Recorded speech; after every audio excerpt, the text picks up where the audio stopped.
செல்வகுமாரின் அதிகாலை வானிலை ஆய்வறிக்கை. அதிகாரப்பூர்வ வானிலை அறிக்கைக்கு இந்திய வானிலை ஆராய்ச்சித்துறை அறிக்கையை பார்க்கவும். 2026 ஜனவரி 27 செவ்வாய்க்கிழமை அதிகாலை நிலவர வானிலை பதிவு. வானிலை அமைப்பு. ஏற்கனவே தமிழ்நாட்டில் கிழக்கு காற்றை ஏற்றிக் கொண்டிருந்த இலங்கை ஏரி மன்னார் வளைகுடாவை இலங்கையை ஒட்டிய மன்னார் வளைகுடா பகுதியில் இறங்கி இலங்கையை ஒட்டிய மன்னார் வளைகுடா பகுதி வழியாகவே அப்படியே நிலநடுக்கோட்டு இந்திய பெருங்கடல் பகுதியை நோக்கி கலைந்து சென்ற காற்றழுத்த தாழ்வு நிலை மாலத்தீவு பகுதியை நோக்கி நகரும் என்று எதிர்பார்த்த நிலையில குமரிக்கடல் வழியாக மன்னார் வளைகுடாவின் தென் மாவட்டங்கள் கடலோரம் வழியாக மன்னார் வளைகுடாவின் தென் மாவட்டங்கள் ஒட்டி குமரிக்கடல் வழியாக மாலத்தீவிற்கு எதிர்பார்க்கப்பட்ட நிகழ்வு மன்னார் வளைகுடாவின் தமிழ்நாடு எல்லையோரம் வராமல் இலங்கையை ஒட்டிய பகுதி வழியாக இலங்கையின் தென்மேற்கு பகுதி வழியாக நிலநடுக்கோட்டு பகுதிக்கு செல்லும் பொழுது கலைந்து புதிய நிகழ்வோட காற்றாக கலைந்து சென்று விட்டது. இப்ப என்னாச்சுன்னா, கிழக்கு காற்று மேற்கத்திய இடையூறுக்கு ஈர்த்தது. அப்ப சென்னை, திருவள்ளூர், செங்கல்பட்டு, தென்னை, திருவள்ளூர், செங்கல்பட்டு, விழுப்புரம் போன்ற மாவட்டங்களுக்கு கனமழை பொழிவை கொடுத்தது. டெல்டாவிற்கு மன்னார் வளைகுடாவில் இருக்கும் பொழுது கொடுத்தது. தற்பொழுது அதற்கு பிறகு ஒன்று அரபிக்கடலிலே குஜராத் கரையோரம் பாகிஸ்தான் எல்லையோரம் உருவான ஒரு காற்று சுழற்சி குஜராத் ராஜஸ்தான் வழியாக பஞ்சாப் மற்றும் அதனை ஒட்டியுள்ள இமாச்சல் பிரதேசம் போன்ற பகுதிகள் அருகே நீடித்துக் கொண்டிருக்கிற காரணத்தினாலே கிழக்கு காற்றும் கொஞ்சம் திரும்பியது. வேலூர் வரைக்கும், ராணிப்பேட்டை மாவட்டம், திருவள்ளூர் மாவட்டம், திருத்தணி வரைக்கும் மழைப்பொழிவை கொடுப்பதற்கு, திருப்பத்தூர் மாவட்டத்தில் கூட மழைப்பொழிவை கொடுத்தது. கொஞ்சம் லேசான மழையாக சில இடங்கள்ல, அதாவது மேட்டூர், ஆத்தூர் இங்க கூட ஆங்காங்கே மழைப்பொழிவை கொடுத்தது. சேலம், ஓமலூர் கூட. மேட்டுப்பாளையம் அருகே இருக்கக்கூடிய சிக்கதாசம்பாளையம் 20 மில்லிமீட்டர், சத்தியமங்கலம் 18 மில்லிமீட்டர், சத்தியமங்கலம் அருகே இருக்கக்கூடிய சிக்கரசம்பாளையம் 20 மில்லிமீட்டர் மழை பிடிந்தது.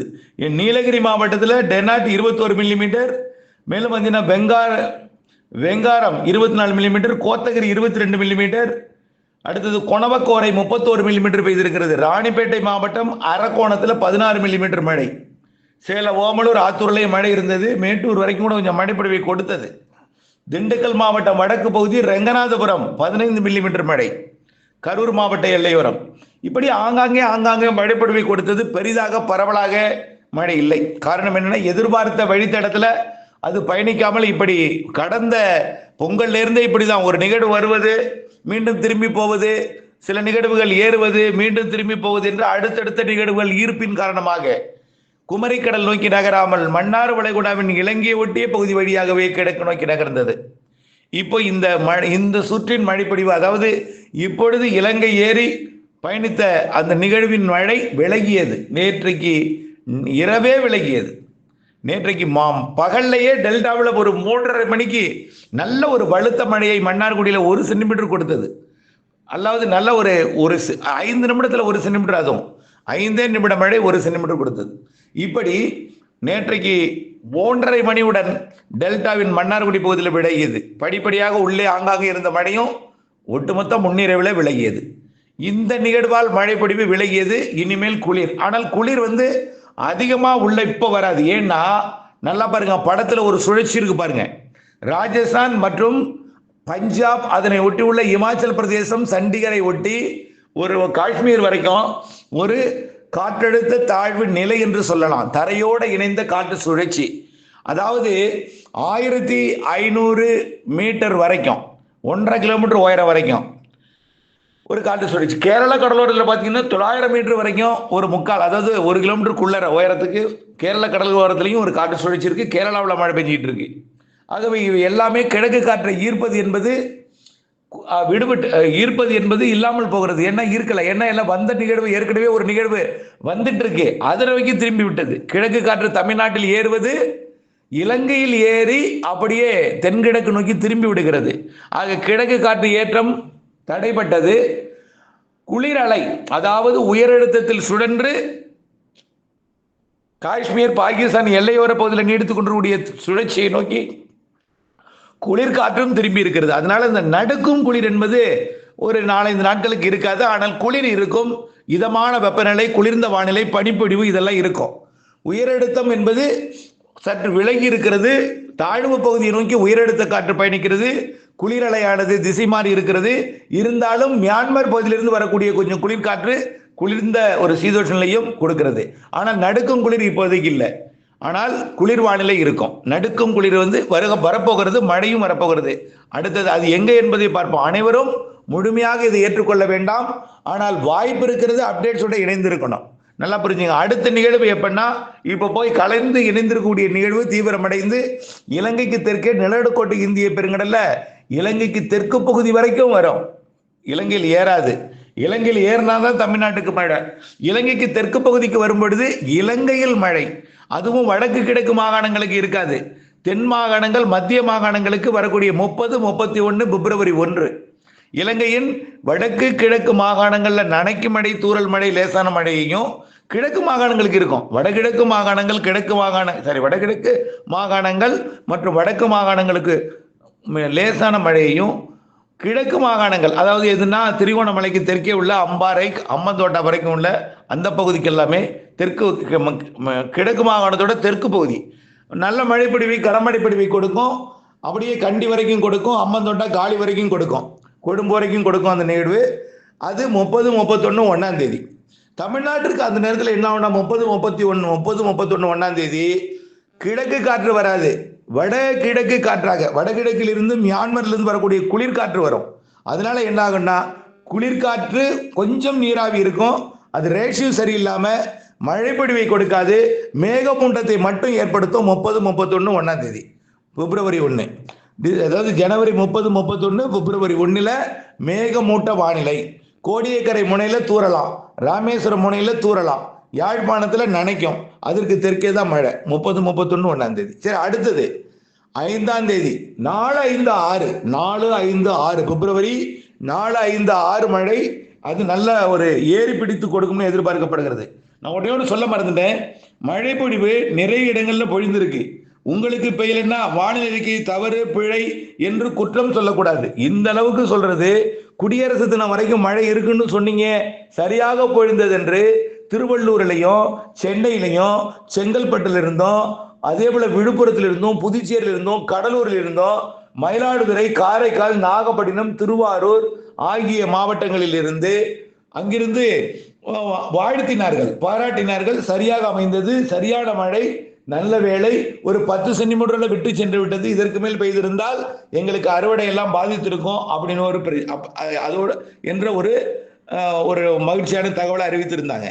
ஆனா அதே நேரத்துல மழை பெய்யாத மாவட்டத்துல மழை பெய்தால் மட்டும்தான் அவர்களுக்கு வானிலை அறிக்கையை உண்மை என்று நம்புவார்கள். வானிலையில பிற இடங்கள்ல மழை பெய்திருக்கிறது, இயற்கை எப்படி இருக்கும், காற்று ஒன்றோடு ஒன்று எல்லாமே தெற்கை சுற்றக்கூடிய காற்று ஒன்று. நம்ம ஏற்கனவே சொல்லியிருந்தோம், வடக்கே உள்ளது தீவிரமடைந்தால் வட மாவட்டங்களுக்கு அதிகம், தெற்கே உள்ளது தீவிரமடைந்தால் தெற்கு நோக்கி இருக்கும். தெற்கே உள்ளது தீவிரமடையாமல் திரும்பி போனது, வடக்கே உள்ளது மட்டும் தீவிரம் இருந்தது. இருந்தாலும் அதுல குளிர் ரேஷியோ அதிகமா இருந்ததுனால உள்ளே வந்தது மழைப்பொழிவை போதிய அளவில் கொடுக்கலை, தூறல் நனைக்க மழையாக கொடுத்தது. திருவள்ளூர், சென்னை, செங்கல்பட்டு மாவட்டங்களுக்கு நல்ல மழை. அதுலேயும் செங்கல்பட்டு தான் அதிக மழை. அடுத்த இடம் சென்னை, அடுத்த இடம் விழுப்புரம் உள்ளிட்ட பகுதி, மயிலாடுதுறை, கடலூர், நாகப்பட்டினம் மாவட்டம் தான் கொஞ்சம், நாகப்பட்டினம் சுற்று வட்டாரம், காரைக்கால் சுற்று வட்டாரம், தரங்கம்பாடி சுற்று வட்டாரம் நல்ல மழைப்பொழிவை கொடுத்தது. இப்படி இந்த இடத்துல கொடுத்தது. ஆனால் உள்ளே இல்லை என்பதற்காக வானிலையை பிழை என்று தயவு செய்து சொல்லக்கூடாது. அதாவது வானிலை குறித்த அதாவது அறிதல், அதனை குறித்த ஒரு புரிதல், தெளிதல், இயற்கையை பற்றிய, காற்றை பற்றிய, தாழ்வு நிலை குறித்த கணிக்க முடியாத வானிலை எல்லாம் நிறைய இருக்கும். ஏன்னா இந்த நேரத்தில் தாழ்வு நிலை வரும் என்று சொல்வதே பெரியது. இந்த நேரத்தில் வரக்கூடிய நிகழ்வுகள் மழைப்பொழிவு ஏறி கொடுப்பது, இப்படி சென்னையெல்லாம் ஏறி கொடுப்பது என்பது, கணிப்பது என்பதெல்லாம் ரொம்ப சிரமம். அது நம்ம இப்ப சொல்லலை, ஒரு 15-20 நாளைக்கு முன்னாடியே சென்னை வரைக்கும் ஏறி கொடுக்குன்னு சொன்னோம். நான் சென்னை சென்று இருந்த பொழுது கூட உங்களுக்கு மழை இருக்கிறது, வரப்போகிறது என்று சொல்லிவிட்டு தான் வந்தேன். ஆகவே அதே போல அங்கெல்லாம் மழை பொழிந்தது, நல்ல மழை. 4 நாள் மழை பொழிந்தது. 7-8 சென்டிமீட்டர் வரைக்கும் மழை, 15 சென்டிமீட்டர் வரைக்கும் ஒரு இடத்துல கிடைச்சிருக்கு. ஆனால் அந்த இது அதிகாரப்பூர்வ மழைமானி இல்லை, அதனால வரல. 7 சென்டிமீட்டர் மழை மாமல்லபுரத்தில், செங்கல்பட்டு மாவட்டம், ஈஞ்சம்பாக்கம் 5 சென்டிமீட்டர், ஒக்கியம் துறைப்பாக்கம் நிறைய இடங்கள்ல 4 சென்டிமீட்டர், டெல்டா மாவட்டங்கள்லையும் 4 சென்டிமீட்டர், 3 சென்டிமீட்டர், 2 சென்டிமீட்டர் என்று 1 சென்டிமீட்டர் என்ற மழை. இப்படி மேற்கு மாவட்டங்களுக்கு எட்டவில்லை என்றால் அடுத்தது எட்டும். ஒவ்வொரு நிகழ்வும் ஒரு இடையூறுகளுக்கு இடையே பார்த்தீங்கன்னா, அரபிக்கடலில் ஒரு நிகழ்வு, பாகிஸ்தான்ல ஒரு நிகழ்வு, பாகிஸ்தான் எல்லையோரத்தில் ஒரு நிகழ்வு, மேற்கத்திய இடையூறு இமயமலையில, உயரழுத்தம் வட இந்திய நிலப்பகுதியில, வங்கக்கடல்ல அடுத்தடுத்த நிகழ்வு. முன்னேற விடாமல், மாலத்தீவு பகுதியை நோக்கி செல்ல விடாமல், மேற்கு நோக்கி நகர விடாமல், பின்னோக்கி ஈர்ப்பது, இப்படியெல்லாம் ஒன்றோடு ஒன்று தொடர்பு பிணைக்கப்பட்டிருக்கிறதுனால இரு காற்று இணைவு என்பது ஏற்படும் இடத்துல மட்டும்தான் மழை பெய்யும். இரு காற்று இணைவு என்பது வெப்ப நீராவி மற்றும் குளிர்காற்று சதவீதம் சரியாக இருந்தாதான் மழை. மேகமூட்டத்தோட போய்விட்டது பல மாவட்டங்கள்ல. ஆகவே இந்த வானிலை கொடுத்தது, இந்த வானிலையை கணித்ததே பெரிது என்று நீங்கள் நினைக்க வேண்டுமே தவிர தயவு செய்து குறை சொல்லக்கூடாது. அடுத்த மழைப்பொழிவு வரக்கூடிய அதாவது 4, 5, 6, 7 தேதிகளில் நன்றாக இலங்கையில் ஏறி தமிழ்நாட்டிற்கும் சில மாவட்டங்களுக்கு மழைப்பொழிவை கொடுப்பதற்கு சாதகம் இருக்கு. அதாவது இலங்கையின் ஒட்டுமொத்த பகுதிக்கும் மழைப்பொழிவை கொடுக்கும். வடக்கு கிழக்கு மாகாணங்கள், மேற்கு மாகாணங்கள் ஒட்டுமொத்த பகுதிக்கும் பிப்ரவரி 4, 5, 6, 7 கிடையாது, 7 இருக்கலாம். பிப்ரவரி 4, 5, 6 பிப்ரவரி 4, 5, 6 தேதிகளில் மழைப்பொழிவு இலங்கையின் ஒட்டுமொத்த பகுதி இருக்கும். அந்த நிகழ்வு நன்றாக கொஞ்சம் ஏறி தமிழ்நாட்டோட டெல்டா மாவட்டங்கள் மற்றும் கொஞ்சம் ராமநாதபுரம், புதுக்கோட்டை, சிவகங்கை, திருநெல்வேலி, தென்காசி, கன்னியாகுமரி, தூத்துக்குடி, அப்படியே கொஞ்சம் கடலூர், மயிலாடுதுறை, டெல்டா மாவட்டங்கள் சொல்லி வச்சாது. தஞ்சாவூர், திருவாரூர், நாகப்பட்டினம், காரைக்கால், மயிலாடுதுறை, கடலூர் மற்றும் கொஞ்சம் விழுப்புரம், புதுச்சேரி வரைக்கும் கூட, உள்ளே அரியலூர் வரைக்கும் கூட கொஞ்சம் நனைக்கும் மழை, லேசான மழை. 4, 5, 6, 7 நனைக்கும் மழை தான். அறுவடை விவசாயிகள் அச்சப்பட வேண்டாம். நிலக்கடலை விதைப்பு படியெல்லாம் தொடக்கலாம். நீங்க நிலக்கடலை விதைப்பு படி தொடக்கலாம். ஏன்னா 4ஆம் தேதிக்கு இந்த நாள் இருக்கு. அப்படியே வந்தாலும் அது நனைக்கும் மழை தான் தெரியுது. பெரிய மழை இருக்குப்படியே தள்ளிட்டே போக முடியாது. அதனால நிலக்கடலை விதைப்பு விதைக்கலாம். அறுவடை பணிகளை இங்க செய்யலாம். 30, 31 மிரட்டல் வானிலை வரும் டெல்டாவிற்கு. 4, 5, 6 நனைக்கும் மழை இருக்கு. நனைத்து விட்டால் அல்லது லேசாக பெய்யவும் இருக்கு, மிதமாக பெய்யவும் இருக்கு. ஒரு 3, 4 சென்டிமீட்டர் வரைக்கும் கூட சில இடங்கள்ல, ஓரிரு இடங்கள்ல பெய்வதற்கு வாய்ப்பு இருக்கு. ஏற்கனவே நம்ம ஓரிரு இடங்களில் 10, 15 சென்டிமீட்டர் எதிர்பார்த்தோம், அது பெய்து விட்டது. பரவலான மழைப்பொழிவு எதிர்பார்த்தோம், அது மட்டும்தான் கிடைக்கல. ஆனால் வரக்கூடிய 4, 5, 6 கடலோரம் டெல்டா மாவட்டங்கள், அதனை ஒட்டியுள்ள கடலூர் உள்ளிட்ட விழுப்புரம், புதுச்சேரி வரைக்கும், தெற்கே அனைத்து கடலோர தென் மாவட்டங்கள், உள்பகுதியில் கொஞ்சம் முன்னேறி அரியலூர் வரைக்கும், சிவகங்கை வரைக்கும் முன்னேறி லேசான மழை, நனைக்கும் மழை, ஓரிரு இடங்களில் மிதமான மழைப்பொழிவு ஒரு 4 சென்டிமீட்டர் வரைக்கும் கொடுப்பதற்கு வாய்ப்பு இருக்கு. ஆனால் நனைக்கும் மழை உறுதி. அப்ப 4, 5, 6 தேதிகளில் நனைக்கலாம் என்பதை நினைவில் கொண்டு அறுவடையை திட்டமிட்டுக் கொள்ளணும். 4, 5, 6 லேசான மிதமான மழை கூட பெய்யலாம். அப்போ டெல்டாவில் லேசான மிதமான மழை பெய்தால் அது அப்படியே உள்ள அரியலூர், பெரம்பலூர் வரைக்கும் நனைக்கும் போய், அப்போ அப்படியே சென்னை வரைக்கும் தூறலை கொடுக்கும். புரியுதுங்களா? அப்போ கடலோரம் எந்த அளவுக்கு எட்டி பிடிக்கிறது, வரக்கூடிய நிகழ்வு அது எங்க இருக்கு?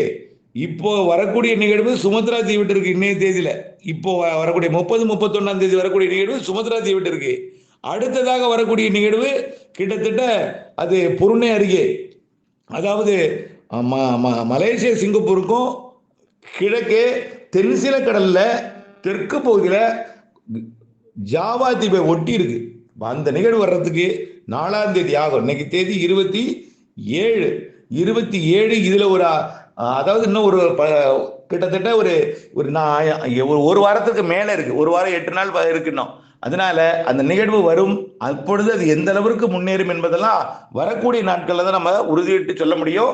ஆனால் குறைந்தபட்சம் டெல்டாவிற்கு நனைக்கும் மழை இருக்கு, தூறல் மழைப்பொழிவு சற்று உள்ளே இருக்கு. தென் மாவட்ட கரையோர பகுதிகளுக்கு நனைக்கும் மழை இருக்கு. இலங்கையில் கனமழை இருக்கு. 4, 5, 6 4, 5, 6 4 பிப்ரவரி 4, 5, 6 அடுத்த மழை. 30, 31 1ஆம் தேதி மிரட்டல், தூறல், மிரட்டல் மட்டுமே. அது இலங்கைக்கு தெற்கு பகுதிக்கு நல்ல மழையை கொடுக்கும்.